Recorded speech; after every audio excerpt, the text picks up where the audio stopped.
정부가 소득주도 성장을 앞세웠던 올해와 달리 내년엔 기업 투자를 통한 경제 활성화를 최우선에 두기로 했습니다. 왜 정책 방향을 바꾼 건지 취재 기자와 자세히 짚어보겠습니다. 이한승 기자가 나와 있습니다. 이 기자, 네. 내년이 더 어렵다 이런 전망들이 많은데 네. 정부는 올해만큼은 성장할 거다 이렇게 보고 있네요. 네, 정부도 대내적인 불확실성이 클 것이라는 부분은 인정을 하고 있지만 이 정책적인 수단을 총동원해서 보완을 하면 지금 말씀하신 내년도 성장을 올해만큼 하겠다는 부분이 가능할 것으로 보고 있습니다.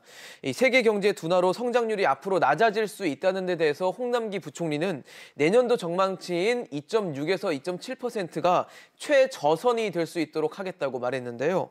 그러기 위해서는 이 최우선 정책이 경제 활력 제고가 돼야 한다고 본 겁니다. 그럼 소득주도 성장 정책은 뒤로 밀리는 건가요? 그 말씀하신 소득주도 성장 정책의 첫 단추라고 할 수 있는 부분은 소득, 특히 이 저소득층의 소득을 얼마나 높이느냐에 달려 있는데요. 네. 하지만 최저임금의 급격한 인상은 일부 업종에 악영향을 줬고요. 또 소득 양극화는 더 악화됐습니다.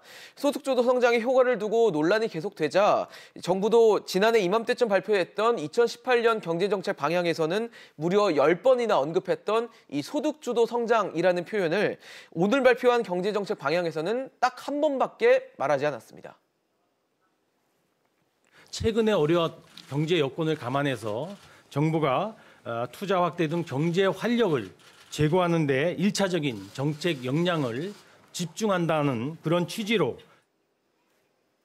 이렇게 정책에 변화를 준 큰 이유 중에 하나가 부진한 일자리일 텐데 내년에도 역시 상황이 좀 안 좋다고요? 그렇습니다. 사실 올해 상황이 계속 저희가 고용 쇼크란 표현을 계속 쓰면서 안 좋았는데 내년도 사실 좋아지기는 좀 힘들어 보이고요.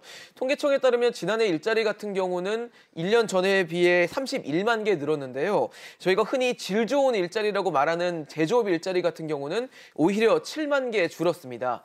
지금 말씀드린 부분은 지난해 상황인데 올해 같은 경우는 제조업 부진에 또 전반적인 고용 악화가 겹쳐서 질적으로나 양적으로도 일자리가 더 줄어들고 있다는 게 더 큰 문제로 꼽히고 있습니다.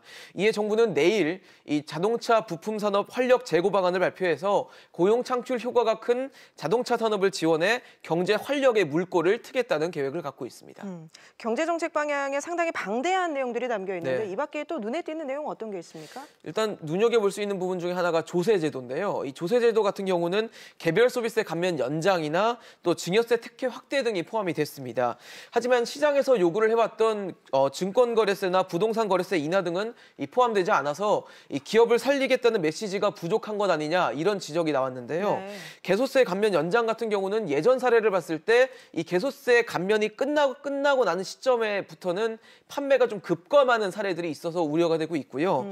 또 시내 면세점 추가 설치 같은 경우도 지금 현재도 포화 상태인 면세점 시장에 또 다른 추가적인 어떤 면세점 사업자를 들임으로써 이 과열 경쟁만 초래하는 것 아니냐 이런 지적이 나오고 있어서 실효성에 좀 의문이 제기되고 있는 상황입니다. 그렇군요. 알겠습니다. 이 기자 잘 들었습니다.